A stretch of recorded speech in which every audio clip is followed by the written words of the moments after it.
ವಿಧಾನಸಭಾ ಚುನಾವಣೆಯಲ್ಲಿ ಸೋತರೂ ಬುದ್ಧಿ ಕಲ್ತಿಲ್ಲ ಬಿಜೆಪಿ. 5 ಕ್ಷೇತ್ರಗಳ ಪೈಕಿ 4ರಲ್ಲಿ ಸೋತರೂ ಸಂಘಟನೆ ಮಾಡೋಕೆ ಹಿಂದೇಟು ಹಾಕ್ತಾ ಇದ್ದಾರೆ. ನೋಡಿ, ಬಿಜೆಪಿ ಯಾವ ರೀತಿಯಾಗಿ ಹೀನಾಯವಾಗಿ ಸೋಲು ಕಾಣ್ತು. ಬಿಜೆಪಿ ಕರ್ನಾಟಕದಲ್ಲಿ ಸೋತರೂ ಬುದ್ಧಿ ಬಂದಿಲ್ವಾ?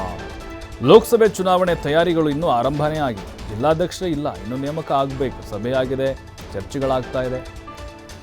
ಕೊಪ್ಪಳದ ವಿಚಾರ ಇದು. ಸೋಲಿನ ಸುಳಿಯಿಂದ ಬಿಜೆಪಿ ಟೀಮ್ ಹೊರ ಬಂದೇ ಇಲ್ಲ.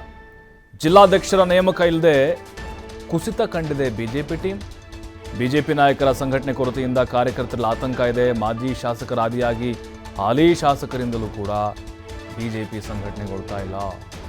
ಜಿಲ್ಲಾಧ್ಯಕ್ಷ ಸ್ಥಾನಕ್ಕೆ ಮಾತ್ರ ಪೈಪೋಟಿ ನಡೆಸ್ತಾ ಇದ್ದಾರೆ ಮಾಜಿ ಶಾಸಕರು. ಮಾಜಿ ಶಾಸಕ ಬಸವರಾಜ್ ದಡೇಸಗೂರ್, ಪರಣ್ಣ ಮುನವಳ್ಳಿ, ಹಾಲಪ್ಪ ಆಚಾರ್ ಜಿಲ್ಲಾಧ್ಯಕ್ಷ ಸ್ಥಾನಕ್ಕಾಗಿ ಪೈಪೋಟಿ ನಡೆಸ್ತಾ ಇದ್ದಾರೆ.